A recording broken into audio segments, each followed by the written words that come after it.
Hi friends, welcome to Jessyin kurippugal. இந்த திங்கக்கிழமை காலையில 4:17 மணிக்கு டர்க்கி சிரியால ஒரு பெரிய earthquake வந்தது.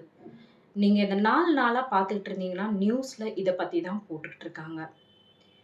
இன்னைக்கான வீடியோல இந்த earthquake எதனால நடந்தது? இந்த டர்க்கில அடிக்கடி earthquakes வர்றதுக்கு காரணம் என்ன அப்படிங்கறத பத்தி தான் நம்ம இன்னைக்கு டிஸ்கஸ் பண்ண போறோம். இப்போ வரைக்கும் ரெக்கார்ட் ஆயிருக்கிற டெத் டால் பார்த்தீங்கன்னா ஒரு 16,000 பேர் இறந்து போயிருக்காங்க அப்படின்னு கணக்கு சொல்லுது. இன்னும் நிறைய பேர் மாட்டிக்கிட்டு தான் இருக்காங்க அந்த இடிபாடுகளுக்குள்ள. 100 வருஷம் இல்லாத அளவுக்கு ஒரு ஸ்ட்ராங்கான earthquake இது அப்படிங்கிற மாதிரியும் ஜியோலாஜிஸ்ட் சொல்லியிருக்காங்க. இந்த டர்க்கி சிரியால திங்கக்கிழமை மட்டும் ஒரு 3 earthquakes கண்டினியூஸா ஒன் ஆஃப்டர் ஒன் வந்திருக்கு. ஃபர்ஸ்ட் வந்தது 7.8, 7.6, 6.0 ரிக்டர் ஸ்கேல்ல அவ்வளவு ஒரு மேக்னிடியூட்ல தான் இந்த 3 earthquakesமே வந்திருக்கு. சவுத் சென்ட்ரல் டர்க்கில இருக்கிற காசியான்டெப் அப்படின்னு சொல்லப்படுற அந்த இடத்துல தான் இந்த earthquake உடைய ட்ரெமர்ஸை காலையிலே 4 மணிக்கு எல்லாருமே கவனிச்சிருக்காங்க.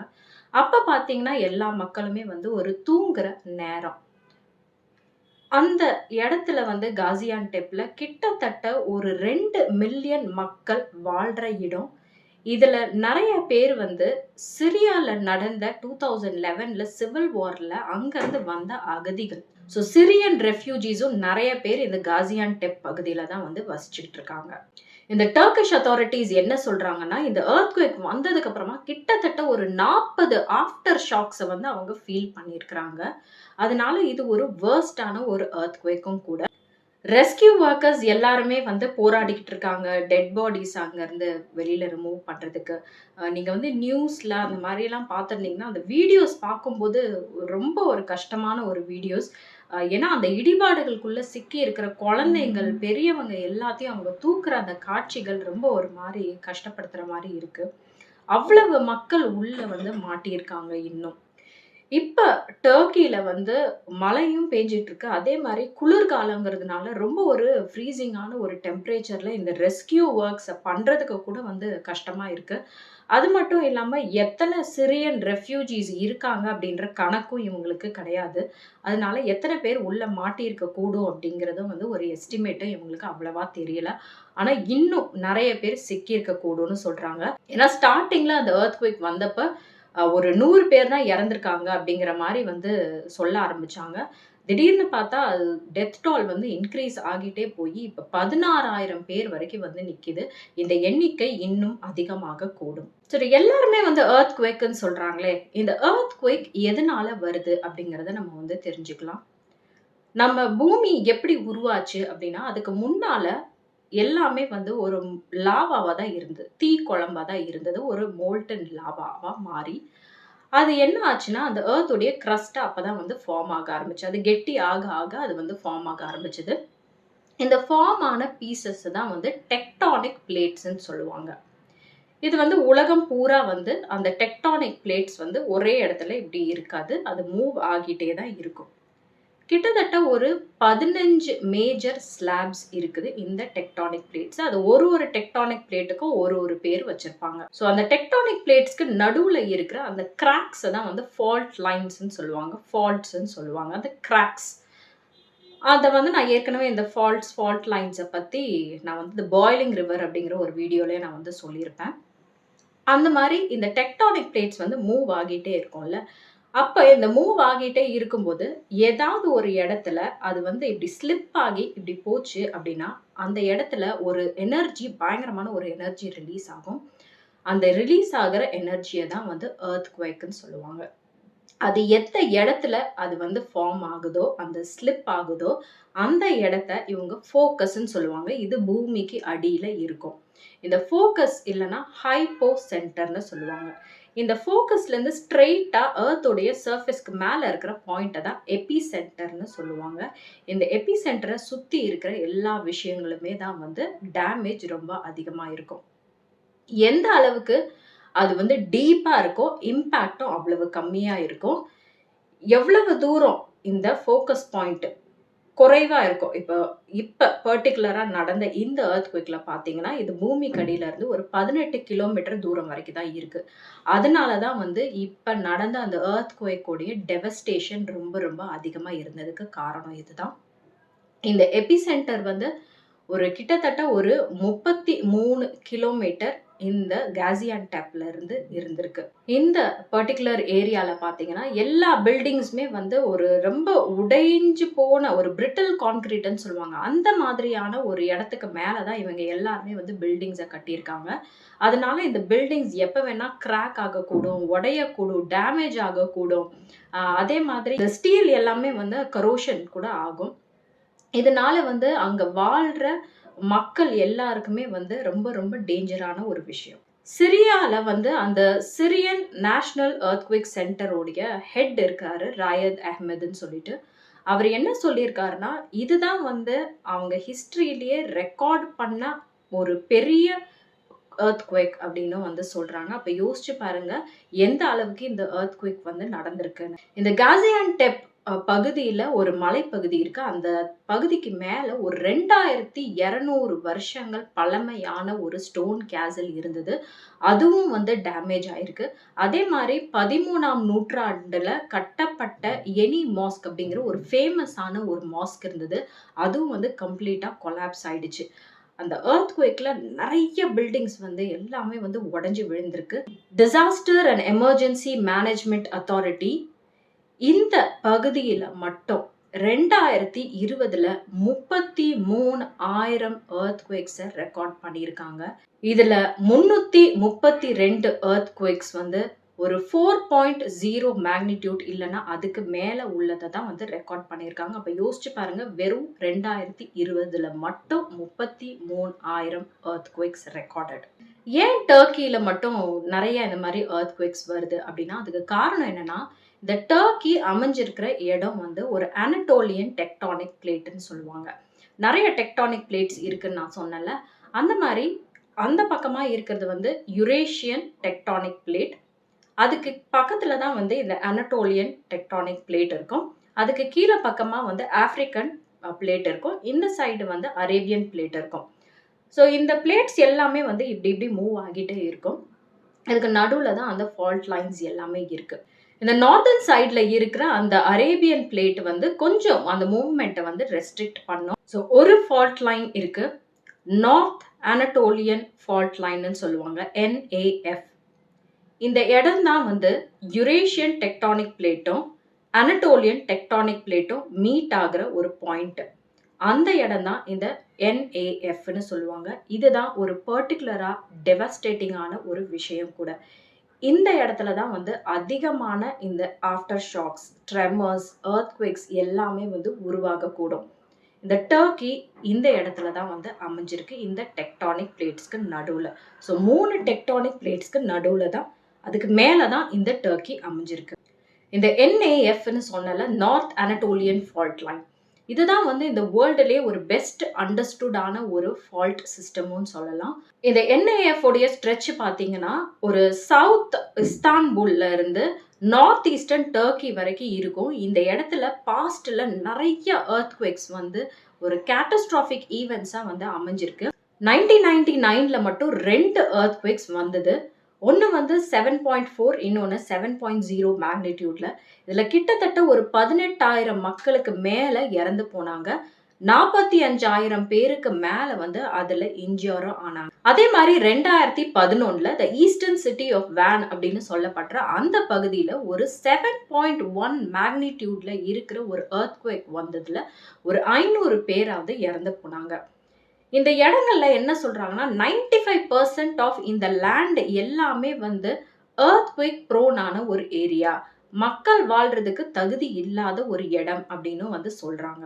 ஸோ சொல்லப்போனா அந்த கண்ட்ரியில ஒரு 1/3 ஆஃப் த லேண்ட் மாஸ் எல்லாமே வந்து ஹை ரிஸ்க் இருக்கு இந்த எர்த்குவேக்ஸ் வர்றதுக்கு.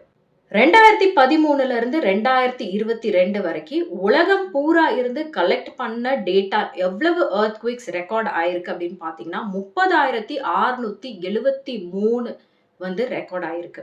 1939ல த ஈஸ்டர்ன் சிட்டி ஆஃப் எர்ஜின்கான் அப்படிங்கிற அந்த இடத்துல ஒரு 8.0 மேக்னிடியூட்ல இருக்கிற ஒரு எர்த்குவேக் ஸ்ட்ரக் பண்ணுச்சு. இந்த பர்டிகுலர் எர்த்குவேக்ல ஒரு 20,000 பேருக்கு மேல வந்து இறந்து போயிட்டாங்க. அதே மாதிரி ஒரு 1,16,720 பில்டிங்ஸ் எல்லாமே வந்து டேமேஜும் ஆகிடுச்சு. இந்த 1939ல இருந்து 1999க்குள்ளேயே இந்த டர்க்கி பகுதியில மட்டும் ஒரு 5 மேஜரான ஒரு எர்த்குவேக்ஸை இவங்க எல்லாருமே வந்து விட்னஸ் பண்ணியிருக்காங்க. ஆகஸ்ட் 1999ல ஒரு 7.4 மேக்னிடியூட் அந்த ரிக்டர் ஸ்கேல்ல வந்து ரெக்கார்ட் ஆயிருந்துச்சு. அந்த இடத்துல வந்து ரொம்ப மக்கள் அதிகமா வாழ்ற இடத்துல இது நடந்தது. அந்த எர்த்குவேக்ல ஒரு 17,000 பேர் வந்து இறந்து போனாங்க. 1,20,000 வீடுகள் வந்து அழிஞ்சு போச்சு. ஒரு 2,50,000 மக்களுடைய வீடு வாசல் எல்லாமே வந்து அழிஞ்சு போய் அவங்க நடு தெருவுல வந்து நின்னாங்க. 3 மாசத்துக்கு அப்புறமா வந்து இதே NAF நார்த் அனடோலியன் ஃபால்ட் லைன்ல எர்த்குவேக் வந்தது. அதோடைய மேக்னிடியூட் 7.2. இதுல வந்து கிட்டத்தட்ட ஒரு 845 பேர் இறந்து போயிருப்பாங்க. இந்த எர்த்குவேக் வந்த இடம் பாத்தீங்கன்னா the province of டூஸ்டேல நடந்தது. அதை சுத்தி இருக்கிற அந்த ஏரியாஸ்லயும் வந்து இந்த எர்த்குவேக் உடைய பாதிப்புகள் நல்லாவே தெரிஞ்சது. இந்த 1900ல இருந்து பாத்தீங்கன்னா ஒரு கிட்டத்தட்ட 90,000 மக்களாவது வந்து இந்த மாதிரி எர்த்குவேக்ஸ்ல இறந்து போயிருப்பாங்க. இதுல பாதி பேர் இறந்து போனது வந்து இந்த 1939ல இருந்து 1999 வரைக்கும் தான் இருக்கும். அப்ப அதோடைய எண்ணிக்கை எவ்வளவு அதிகமா இருக்குன்னு யோசிச்சு பாருங்க. 2021ல ஒரு கேட்டஸ்ட்ராபிக் ப்ரொஜெக்ஷன் அப்படின்னு சொல்லிட்டு ஒரு எக்ஸ்பர்ட் பேனல் வந்து சொன்னாங்க. இந்த மாதிரி இந்த டர்க்கியில வாழ்ற அந்த பில்டிங்ஸ் எல்லாமே வந்து ரொம்ப ஹை ரிஸ்க்ல இருக்குது. இது எல்லாமே வந்து அங்க டேமேஜ் ஆகுற ஒரு நிலைமையில இருக்குது. அதனால ஒரு 3 லட்சம் பேருடைய வாழ்க்கை வந்து அங்க ஒரு கேள்விக்குறியா இருக்கு அப்படின்னு வந்து சொல்லியிருந்தாங்க. டிசம்பர் 2004ல நடந்தது நம்ம எல்லாருக்குமே தெரியும். இந்த கோஸ்ட் ஆஃப் இந்தோனேஷியால நடந்த அந்த எர்த்குவேக் தான் வந்து ஒரு பெரிய சுனாமியை ட்ரிகர் பண்ணுது. அந்த எர்த்குவேக்கோடைய மேக்னிடியூட் 9.1 இருந்தது. அந்த சுனாமியில கிட்டத்தட்ட ஒரு 2,28,000க்கு மேல மக்கள் இறந்தும் போனாங்க. 2011ல இதே மாதிரி ஜப்பான்லயும் வந்து ஒரு 9.0 மேக்னிடியூட்ல ஒரு எர்த்குவேக் வந்தது. அதுவும் வந்து ஒரு சுனாமியை ட்ரிகர் பண்ணி அந்த கோஸ்ட்ல இருக்கிற ஃபுகுஷிமா நியூக்ளியர் பிளான்ட் அப்படின்னு சொல்லப்படுற அந்த இடத்துலயும் ஒரு பெரிய டேமேஜை வந்து ஏற்படுத்துச்சு. இதுவரைக்கும் வேர்ல்டுலயே ஒரு ஹையஸ்ட் ரெக்கார்ட் அப்படின்னு வந்து இந்த எர்த்குவேக் ரெக்கார்ட் ஆனது 9.5 மேக்னிடியூட்ல ரெக்கார்ட் ஆனது தான். இது 1960ஸ்ல சிலியில நடந்த அந்த எர்த்குவேக் தான். ஸோ இதுதான் வந்து உலகத்திலேயே த லார்ஜஸ்ட் ரெக்கார்டட் எர்த்குவேக்கோட மேக்னிடியூடுன்னு சொல்லலாம். ஸோ உலகம் பூரா இந்த மாதிரியான எர்த்குவேக்ஸ் எல்லாமே வந்து நடந்துகிட்டு தான் இருக்கு. இந்த எர்த்குவேக்கோட சர்ஃபேஸ் வேவ்ஸும் பார்த்தீங்கன்னா நம்மளுடைய அந்த ஓஷன் வேவ்ஸ் மாதிரி தான். நீங்க ஒரு கல்லை தூக்கி தண்ணியில போட்டீங்க அப்படின்னா அந்த கல்லு வந்து தண்ணிக்குள்ள மூழ்கினதுக்கு அப்புறமா கூட சுத்தி ரவுண்டா வந்து வேவ்ஸ் வந்து ஃபார்ம் ஆயிருக்கும். அந்த கல்லு மூழ்கினதுக்கு அப்புறமா வந்து கொஞ்ச நிமிஷத்துக்கு வந்து அது வந்துகிட்டே தான் இருக்கும். அதுக்கப்புறமா தான் வந்து நிற்கும். அதே மாதிரிதான் ஒரு எர்த்குவேக் வரும்போதும் அந்த எர்த்குவேக் உடைய ட்ரெமர்ஸ் கொஞ்ச நேரம் இருந்தாலும் அதோடைய ஆஃப்டர் ஷாக்ஸும் சில நிமிஷங்கள் வரைக்கும் இருக்கும். இந்த பர்டிகுலர் 7.8 மேக்னிடியூட்ல வந்த எர்த்குவேக் ஒரு 75 செகண்ட்ஸ் 75 செகண்டுகள் மட்டும்தான் இருந்தது. ஆனா அந்த டர்க்கியில இருக்கிற மக்கள் இதை வந்து ஒரு நிமிஷத்துல இருந்து 2 நிமிஷங்கள் வரைக்கும் அவங்க வந்து இதை உணர்ந்திருக்காங்க. இது எப்படி நடந்தது அப்படின்னு ஜியாலஜிஸ்ட் சொல்றாங்கன்னா, அந்த எர்த்துக்கு கீழே இருக்கிற அந்த டெக்டானிக் பிளேட்ஸ் இருக்குல்ல, அது எப்பயுமே மூவ் ஆகிட்டே தான் இருக்கும். அது வந்து 2 பிளேட்ஸுமே வந்து மூவ் ஆகிட்டு இருக்கும்போது அது வந்து லெஃப்ட் சைடா மூவ் ஆகிட்டு இருக்குது. அப்போ ஒரு 10ல இருந்து ஒரு 12 கிலோமீட்டர் தூரம் வரைக்கும் ரெண்டுமே வந்து பிரிஞ்சு இப்படி போயிருக்கு.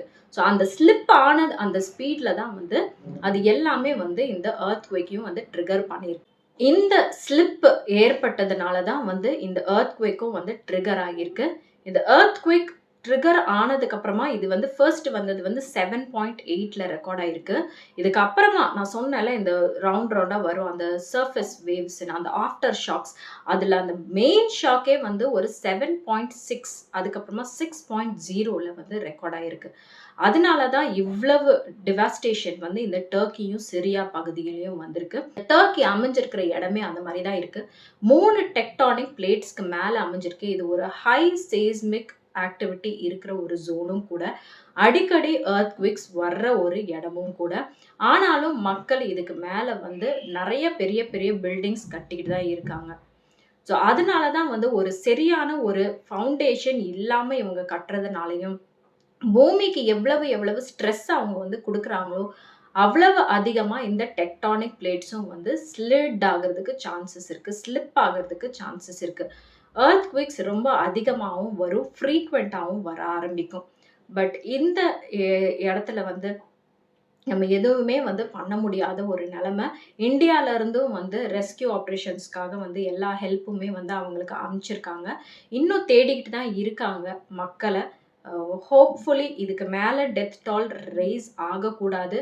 பட் அன்ஃபார்ச்சுனேட்லி நெறைய பில்டிங்ஸ் வந்து லட்சக்கணக்குல இருக்கிற பில்டிங்ஸ் வந்து கீழ விழுந்திருக்கிறதுக்கான சான்சஸ் ரொம்ப அதிகம். டர்க்கில மட்டும் இல்ல, சிரியாலயும் வந்து இதோடைய ஆஃப்டர் ஷாக்ஸ்னால வந்து அஃபெக்ட் ஆகி அங்கேயும் நெறைய பேர் வந்து பாதிக்கப்பட்டிருக்காங்க. ஸோ இப்போதைக்கு இந்த 16,000 மக்கள் இறந்து போயிருக்காங்க. அதுக்காக நம்ம எல்லாருமே வந்து வருத்தப்பட்டு தான் ஆகணும். ஆனா இந்த மாதிரியான செய்ஸ்மிக் ஜோன்ஸ்ல வாழ்ற மக்களுக்கு தெரியும் எர்த்குவிக்ஸ் வந்து இங்க அடிக்கடி வரும்னு. ஆனா நம்மனால எதுவுமே பண்ண முடியாது. நம்ம எல்லாருமே ஒரு நாள் வந்து பூமிய விட்டு போய் தான் ஆகணும். இந்த மாதிரியான நெறைய விஷயங்கள் வந்து நடந்துகிட்டு தான் இருக்கு. இப்ப கூட நம்ம பார்த்திருப்போம் ஜோஷிமத்லயும் வந்து எப்படி அந்த லேண்ட்ஸ்லைட்ஸ்லாம் ஆகியிருக்குன்னு. நான் ஜோஷிமத்த பத்தின ஒரு வீடியோவ நான் வந்து போட்டிருப்பேன். நீங்க போய் பார்க்கிறதா இருந்தா, நீங்க போய் அத செக் பண்ணி பாருங்க. நான் லிங்க் வந்து டிஸ்கிரிப்ஷன் பாக்ஸ்லயும் குடுக்குறேன். இது ஒரு அன்பார்ச்சுனேட்டான இன்சிடென்ட். பட் மண்டே நடந்தது அப்படிங்கிறதுனால, சரி எர்த்குவிக்னா என்ன? ஏன் வந்து டர்க்கில அடிக்கடி இந்த மாரி வருது? அப்படின்ற ஒரு அப்டேட் குடுக்கணுன்றதுக்காக தான் இந்த வீடியோ எடுத்தேன். இன்னொரு வீடியோல சந்திக்கலாம். Until then, take care. Bye-bye from Jessyin.